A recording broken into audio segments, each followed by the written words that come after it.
tradition ng palaspas, no? Di ba tayo nakabili na ba tayo? Wala pa. Doon na lang, marami doon. So pagkadating namin guys sa may mataas na kahoy, bibili kami ng palaspas doon. Wala kami yung video mo. Doon kami magpapa-bless ng palaspas doon. As usual, traditional na mga Katoliko, so ginagawa natin yan tuwing pagsapit ng mahal na araw. So bilang paggugunita ng mahal na araw, so ginagawa natin yung ganitong uri ng gawain kapag sa mga Katoliko, no?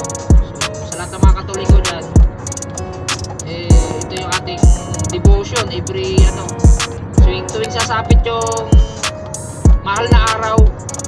Kaya naman kami dadayo pa ng mataas na kahoy Batangas. Actually taga Kalamba kami, pero doon kami dahil siyempre may binyag din doon, so makikikain na rin kami para sulit na ipunta namin sa Batangas. So ayan yung mga kasakay namin, so meron tayo rito mga kasama, ay mga anak namin yan, ayan sa likod.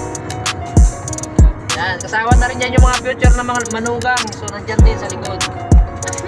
Pagsalitain mo yung mga future manugang mo dyan. Sana all may forever. Ewan mo kung may forever. May forever? Walang forever. Walang forever. Kasi hindi naman kita forever, sa totoo lang. Diba? Alam mo naman yun. Kaya walang forever, Na forever. Oh yan, tanong mo sa Isko, may forever. Isko, may forever. Isko. Ang forever kasi malalaman niya kapag dumating na sa point na umabot na kayo ng 20 years. Ilang years ka na? 22 years na tayo, kaya forever na kita. Yes. Sabi ko nga pa sana all. China all. Umabot na kayo ng 20 years, so ibig sabihin yan, forever yan. Pero hanggat di pa kayo umabot ng 20 years, sabi ko walang forever. Walang forever.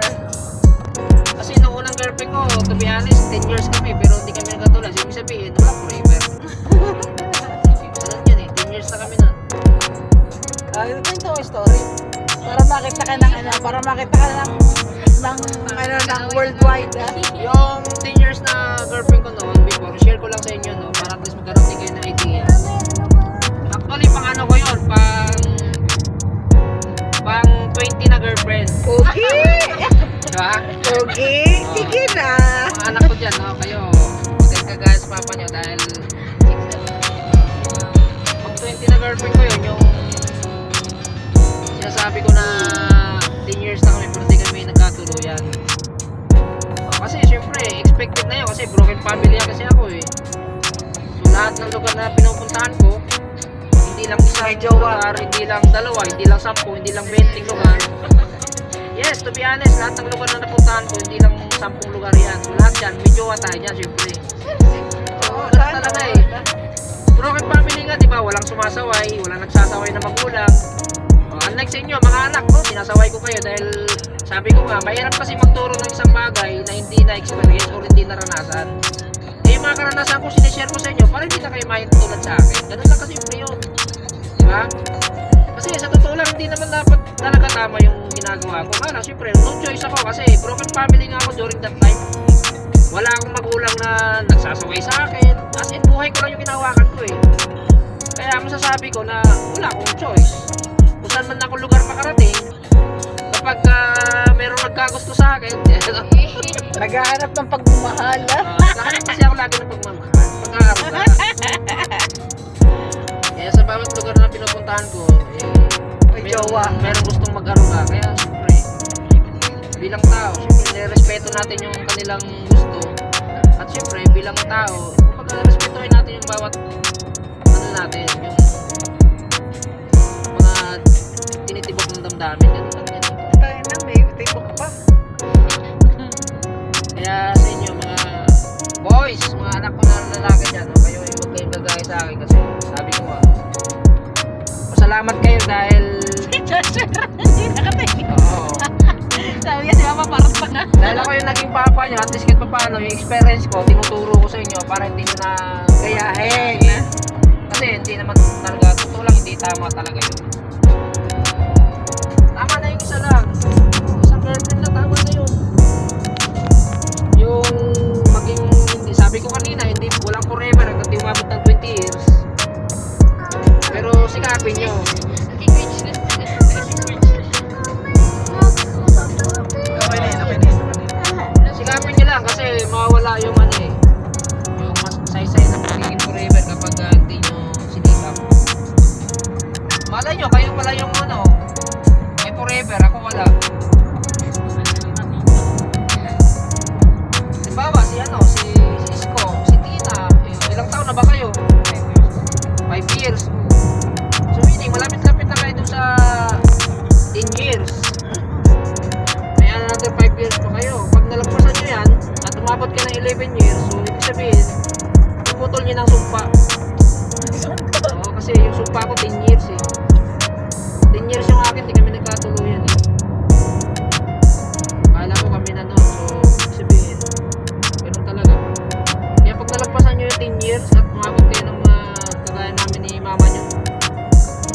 may forever ka.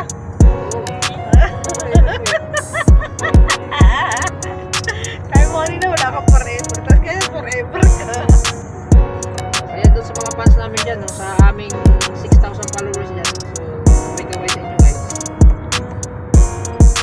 Sa page namin. Makat na. Sige, tuloy-tuloy lang yan. Ano na? Maraming sinasabi. 7 minutes na, makaba na. Ano naman yan eh, it's 3 months yan eh. It's 3 months. Saka pwede mo gawin rin sa podcast mo.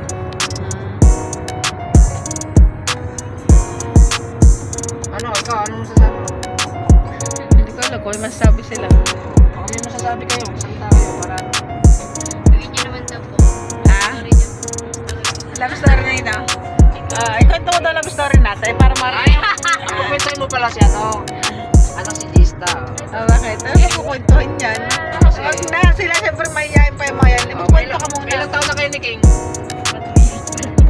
2 years na ba? Tagal na rin. 2 years na.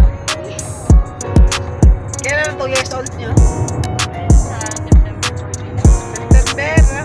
Kayo, Tina, kailan ang 5 years nyo? Hindi po mag-ano na 5 years ago. Anong, ha? January 9. January 9. Naka 5 years na January 9. 26 years na kayo sa January 9. Tagal pa, walang March pa naman yun. Next year. Napagtiisan mo sa isko? Cisco, suplado yun eh. Malagalig ah. Try mo Cisco dahil yan lang mana sa akin eh.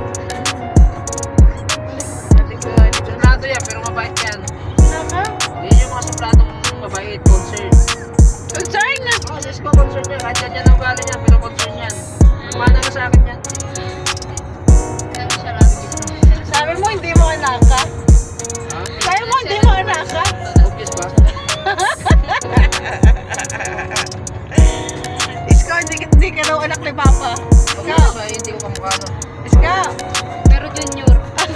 Junior mo, paano yan? Pero junior. Pero junior mo. Oo, unang anak yan eh. Alam niyo ba si Isko, ano, Tina, nung unang anak namin yan? Grabe, matinding ano niya, lahat ng gusto niyan. Matindi pa niya chingy. Oh. Pala. Gatas yan nung iniinom na gatas yan eh, kala mo yung mamahalin. Hindi siya. Si King ang mamahal ng ang Ate gatas. Isko, Si Isko am. alam mo sa Monisco niyan? Sabi ang Sa Monisco yung pag naliligo. Ay, si Isko. Oo. Oy, latom. Oy, latom nga para sa Isko. So, Siya siya. yung oy latom, tanong yung Mercury, magkano isa? Oy, latom nga para sa Isko nun. Napaka-social niyan. Pero si King ang nakatikim ng maraming gatas na mamahalin. Ha? Ay, si King kasi na-disgrasya yan, nahulog yan sa hagdan, ano, Gista. Kala namin di na mabuhay yan eh. Oo, yun na yan na. Parang pinagpalagay namin na wala na. Buhay yan. 50-50 yan eh, nung nahulog sa hagdan. Kaya tinan mo, lagi antok yan. Saka yung noo yan, tinan mo, ang ano, bumbog. Yan ang lumubo niya yung noo eh. Lumubo ang noo niya nung mahulog sa hagdan yan. Yan ang tumama sa baitang ng hagdan.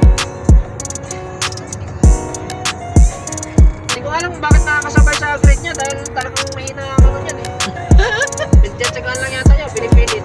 Dahil lumahabol sa'yo. Pinipilit.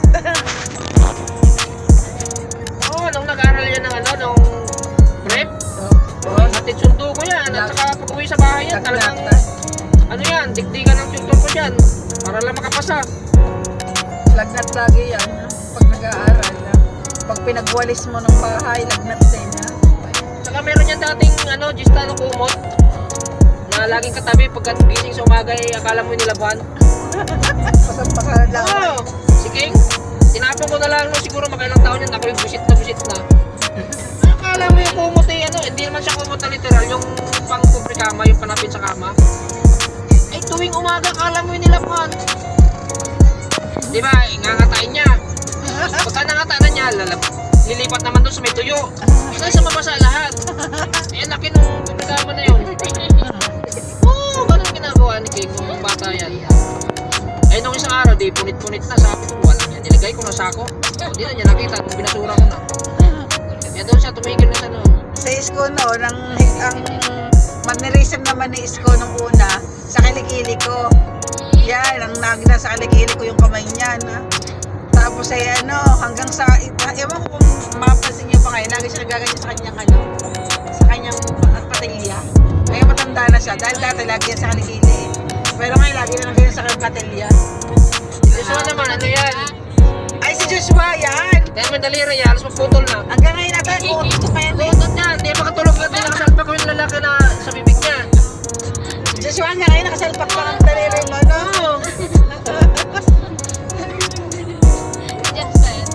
Ah, si Jasper wala yan. Bakla kasi yan. Mga bakla, hindi ginagawa yun. Gusto nga daw po makasangkuhan na eh. Boyfriend, exes. Bakla yan. Picheng niya, wala nang gawa kang dito, Mede. Eh?